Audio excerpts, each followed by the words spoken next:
Welcome back. Welcome back, Theo. Welcome back, everybody. Welcome back to us as well. Angela, have you passed the flyers over there? Yeah. All right, thanks. And the Lord has given us, has planted charity fair at the few doors away, so that perhaps we can have an avenue to spread the flyers of our SGT.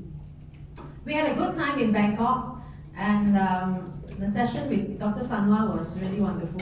4 hours, no break, no toilet break, no water break, no coffee break, no tea break. Wow. No water also. No water also, and we actually sat there listening to him for 4 hours. Wow. Amazing. There were some questions that I had that was totally answered even before I asked him. So it's really amazing. He's really an anointed prophet of God, an anointed messenger and speaker of God. So I will share that with you guys along the way as we go through the lessons. I want to answer the question about Egypt first. There was a question by Angela at the end of last week's lesson, which I didn't manage to do during the afternoon program, about Egypt. And I believe that is a very good observation that she has. So I want to also honor her by answering her question. Hopefully, be able to answer what a query she has. Would you like to repeat your question, Angela? My question was why a lot of people, when we were reading, especially what was talking about Jeroboam, right? He fled to Egypt, and in fact, not only him, there were many people who fled to Egypt, even Jesus at that time. Yeah. So it was in Deuteronomy 16, 17, I think, that God specifically said that do not go back to Egypt. So I just wonder what happened. Why everybody fled to Egypt? Is it because of economic? It was a place of refuge, or it was like KL? Everybody comes to KL to work. So yeah, that was my question. Okay, all right. So since we just came back from Egypt, gives me a little bit of idea about this question. So I think it's good to address it. Now, apart from Moses, apart from Jesus, who else had encounter in Egypt? Joseph, yes. Before Joseph? Abraham, yes. Jacob. Later on, Jacob. Yes, because after Joseph, then Jacob, they went to Egypt to stay. So it's not only during Moses' time. Now, where is Egypt actually? Is Egypt near to Canaan? Where is Egypt? Is it fairly near to Canaan? I don't have the map. Egypt is in the African continent. Correct, yes, it's in the African continent. Let me see whether it's somewhere here. Down here, somewhere here. If you have your rose book, you can refer to the map there. Somewhere down, somewhere here. So it's actually not Very far away. separated by any massive sea. When you say it's far, yeah, it's far, but it's not really so far away. You can actually still travel by land. And at that point in time, Egypt, like you said, is basically a major kingdom. It's a major kingdom. But Egypt also has gone through a few dynasties. So the one in Deuteronomy, when God says don't go back to Egypt, he was only referring to which group of people? Egypt is a very, very early civilization. Very, very early civilization. You would have heard about pharaohs already. The strange thing about it is the Bible never named the pharaohs. And when we were in Egypt, as far as the Egyptologists are concerned, there's no mention about Israel being in Egypt. There's no mention about Moses escaping from Egypt. There's none at all, as far as Egyptian history is concerned. So isn't it very strange when we ask? They didn't really know, but of course the Muslims, they do believe in Moses. So they do have that story, but not to the extent of what the Bible says. So sometimes when you read the Bible and you compare with the Egyptian history, you may not find similarities. So you wonder why, isn't it? Okay. Egypt was never always aggressive. In fact, God's people, not only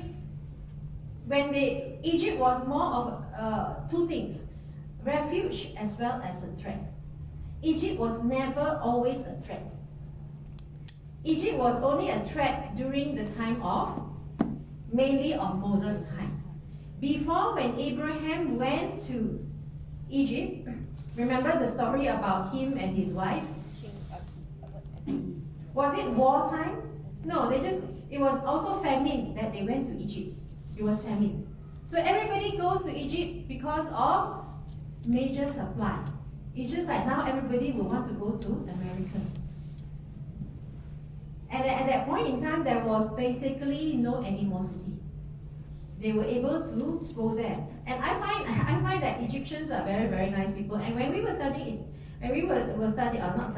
listening to the Egyptologists, they realized that the civilization of the Egyptians, they are, how would I say, they are quite amicable people, but they are people that will not compromise on their culture. People will come and adopt their culture, but their culture will basically remain. Today, if you go to Egypt, you will find the Muslims, they are very, very accommodative of other religions. The temples of Egypt, the pyramids of Egypt, were never destroyed by the Muslims. They were destroyed by the Christians. When we went to some of the temples, some of the walls carving were destroyed by the Christians. I mean the face, they go and rub off the face of the gods and all that. But the Muslims are the ones that are basically more accommodative. So we find that Egyptians are a bit more accommodative. So it's not necessary Egypt was always the enemy. And it's also because Egypt has gone through different dynasties. The one during Moses' dynasty was the most aggressive. That was the most aggressive, the one Amenhotep. Those were the most aggressive pharaohs. But other than that, you will realize that most of the pharaohs are just very nice, peaceful pharaohs. Unless God tells them to go and attack. So there was what? Abraham. When Abraham went to Egypt, there was nothing much, correct or not? He just basically famine, he was rich, he went to buy food. And they were able to access them. It's just that Pharaoh maybe liked pretty women, so was eyeing on Sarah. So he had to lie. Then Joseph, what happened to Joseph? He was sold to Egypt, but what happened to him? He moved up the career ladder. So the Pharaoh did not think that, oh look, this guy is a foreigner, I'm not going to make you a king. In fact, the Israelites are the one that are a little bit, how do I say, racist. In the sense that they say the king must not be a foreigner. Remember? Last week we studied that. But as far as for the Pharaoh is concerned, whoever is good, I will put up. Of course, it's through God's providence. So Joseph became sort of like a prime minister of the Pharaoh. So Pharaoh quite accommodative during Joseph's time. In fact, even brought in the whole family. So you can see the dynasty of they call that the Middle Kingdom, and up to the 18th dynasty, that is where the aggressive pharaohs are. That is where it ended with Ramses the second. If you look into your Rose book, the very long one, the very first page, then you will be able to go through the history of the Egyptian at the bottom there. The most aggressive pharaohs were Thutmose and Amenhotep, ending with Ramses II. We asked Dr. Fanwa, which pharaoh was most likely during Moses' time? Okay, Dr. Fanwa says there are two theories. If you watch the movie Prince of Egypt, it is Ramses II. But he says unlikely, it depends on the dating. Says most likely is Thutmose, because the name Moses is very similar to the Thutmose. But of course, Celine has another theory about Amenhotep, because Amenhotep was the one that lost one son. Am I right, Celine? When you did our research during our previous class. So you can see the name Amenhotep there. So you can go back, you can trace. It's very interesting when you trace the dynasties. So the previous dynasties were all quite friendly dynasties. Comes to this 18th dynasty is a more aggressive dynasty. That is the one that during Moses' time, whereby the Pharaoh was more aggressive. He tortured the Israelites and he refused to let them go. After that, Can I ask? yes. The Pharaoh that's aggressive, is it the brother of Moses? Is it the brother of Moses? That they grew up together. The son of Pharaoh. No, it's the son. Was he the one? It doesn't say in the Bible, but there are possibilities because he grew up in the palace, correct or not? So he grew up in the palace, he went off for how many years? 40 years, and he came back. So the princess father would probably have died. You know, the princess that adopted him. So it most likely would be the son. So the prince of Egypt says that, I think the prince of Egypt shows that he is actually like the half brother. He would have known him because he can just go straight and see a pharaoh. No? How many of us can just go straight and see the king? Correct? No? He went straight and saw the pharaoh. But it doesn't really say. That's why I say everything is actually disappears in the Bible in terms of connecting with history. The Bible does not straight away tell you which pharaoh is it, or this is the brother. Normal history does not say at all about Moses. The Egyptian history blanks out the incident. Can you imagine such a major incident for the Egyptians? Because we were on the Nile River. The Nile River is very, very long. It cuts through the whole of Egypt. Can you imagine the Nile River turning red? Of course, maybe we think part of it only lah. But can you, if they turn the whole river red and then the frogs come out and all these things, don't you think that at least in some form of Egyptian history they will have noted it? They didn't want to magnify God. They don't want people to remember that they was because they were idol worshippers, so they cannot magnify a God. So they try to erase all this from their history because otherwise, perhaps their people will be wondering if there's such a powerful God, we want to know Him. So I believe in some. That's why they even here like in Malaysia they try to erase the history that our ancestor came from China. That's why history is always skewed towards the nation. Like if you go to Japan today, the history of World War II will be slightly different. Exactly. Am I right? If you go to America today, the history of Vietnam War will be very different, and you go to Vietnam.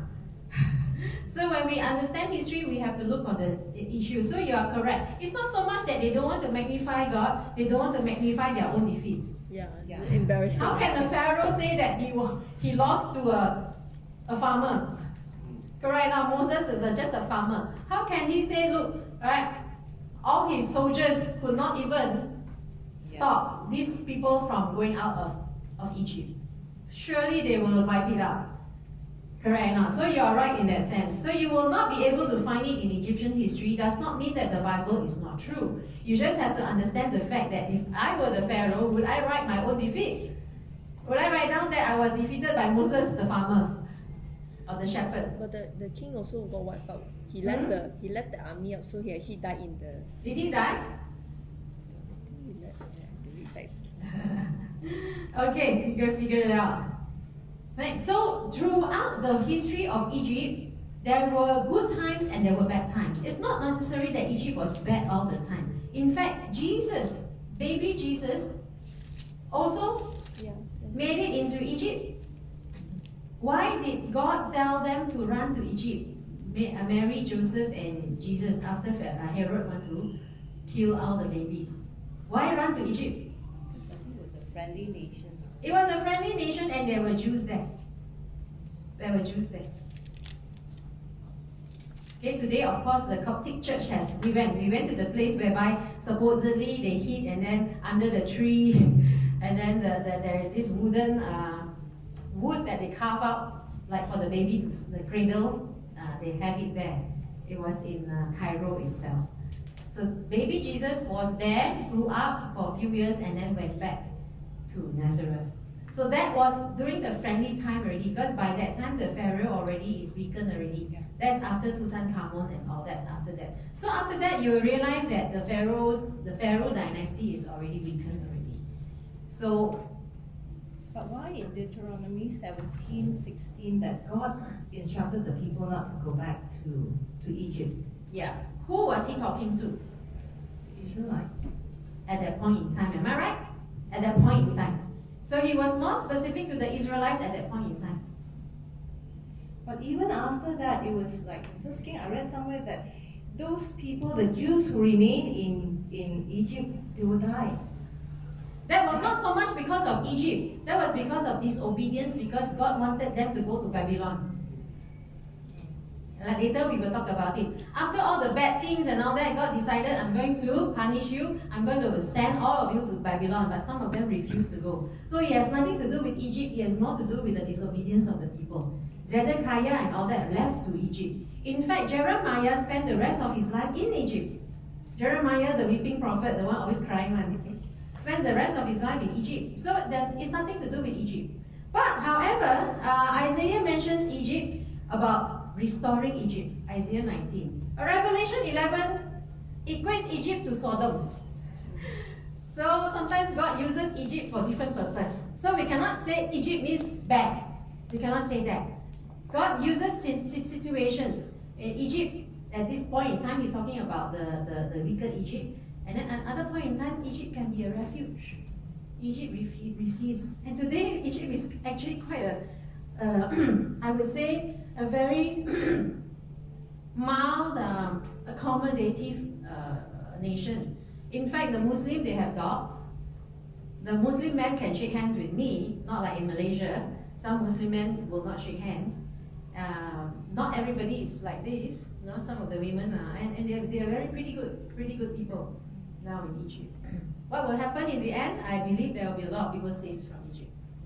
So when they say Egypt does not mean, when they say, oh, don't run to Egypt, there is a reason. And the reason it was that point in time. Deuteronomy, don't run back to Egypt because Egypt has a bad Pharaoh. That Pharaoh made you slaves. Right? The Deuteronomy was specifically for that time. But later part, the dynasty all became a little bit more peaceful already. So they were going in and out and things like that. But what will happen to the nation of, actually that, it's just like Israel, no? Israel is just a name today. The nation of Israel is nothing already. Nothing already. If Egyptians were to accept Christ, they are welcome to the kingdom of God. So I help you to answer the question a bit. Right? So it's not necessary that Egypt is always bad. You can find refuge in Egypt, or also you can find the threat during the Moses time. Okay, so now we go to our lesson, which is about good prophet, bad king. We have done, let's do a revision. Last week, the nation has broken up already, correct or not? Broken up, left Judah, a little bit of Benjamin for Rehoboam. Who is Rehoboam? Son of David. Son of Solomon. Okay, grandson of David. Jeroboam, One of the generals. one of the servant's son. Okay, nothing. But God gave him all the 10 tribes. Established the capital in Shechem. This one established the capital in Jerusalem. After that, the kingdom broken up. So now we're going to open book quiz. We're going to one of the king that is very prominent of Israel today. And it's just because he also has a very prominent prophet side by side with him all the time. And we're talking about King Ahab or Ahab. Right? King Ahab or Ahab. Who is King Ahab? Which king? King of Israel. Right? King Ahab was king of Israel. King of Israel number what? 8. Huh? 8, right? 8. Okay, here there's a small little one called Tibni, isn't it? Here, okay, but here they don't count him as much. I think it was too small. So it's actually number 8. King of Israel number 8. So there's gone through 8 dynasty already from Jeroboam. So it's from here. Jeroboam is the Israel side of it. Who was the king of Judah at that time? On one side is Ahab. On the other side, who was the king of Judah?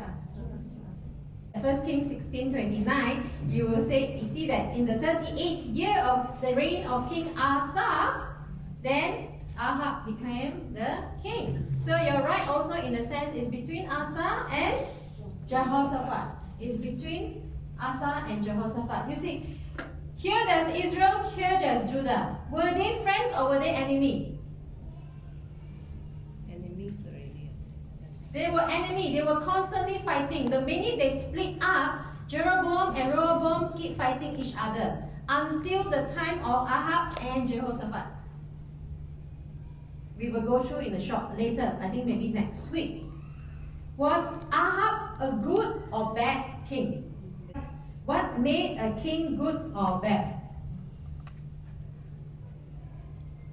What makes a king good or bad? Is it the fact that he doesn't rule the nation properly? Is it the fact that he's corrupted? Is it the fact that he's a weak king? What makes a king bad? So that is a definition of a bad king. Is what? Not following God. Not following God. If you obey God means you're a good king. Even if you obey God but you're a lousy king, you're a good king. So the only measurement is obedience to God. Obedience to God. Even Ahab's father, Omri is quite, I think you may have heard about Omri in history. Omri is a very well-known king. He was one of those kings that is, if you look at outside, wow, great king, can manage well, can conquer well, can establish well, can run the nation well and all that. But was he a good or bad king? Bad king. Because if you look at the next page, all of Israel's kings were bad king. All of Israel's kings were bad king based on God's definition, not man's definition. Omri was the one who established Samaria. He bought Samaria. Initially, the capital is Sichem. After that, it moved to Samaria, which is here. Samaria is very familiar. Why? Samaritan woman comes from there. The good Samaritan comes from there. And Jews are not supposed to even talk to or even associate with Samaritan. That's why when the Samaritan woman, Jesus went to talk to her, she was very surprised. Correct? Especially. So why are Jews and Samaritans enemy? Because of this. Because of the division from the very beginning. Right? From the very beginning, when they broke up, they become enemies already. The Jews did not regard Samaritan as even people. They were like dogs. Correct, not? They were like dogs. Why? Because of history. That's why history is important to understand. Because when we read the Bible, when we read the Gospels, we come across, right, the woman, but we don't understand why. How come Jesus was not even allowed to go and speak to them? But they were cousins, right? Yes. These were. You're right. They were, but they were fighting from the beginning. They were fighting from the very beginning. Even when they tried to ally together, God wasn't happy also. So God was also very specific. Like, they were all cousins, they were all family. Omri is the father of who? Ahab. Okay. He had a strong father. Now, when we study Ahab, I want to study his characteristic. His characteristic is very important for us to learn. Maybe because I like to study people. So we go into it. We picked out some characteristics of Ahab or Ahab. Who was the... Oh, no, okay, never mind. How long did he reign? How long was his reign, Ahab? 20? 21, the Bible says 22. Okay, here it says 21. But if you count the dates in, it will be 22. Who was the prophet at that time? Elijah. Okay, so if you look at your book, you can see the Elijah name, right? You can see Elijah's name all through the reign of Ahab. You can see that. This book is very good because you can see really have a clear picture. King of Israel, king of Judah, and then all the prophets that served under the king. So I asked Dr. Fanwa, I said, why should God send such a great prophet to such a bad king? Because if you read the Bible,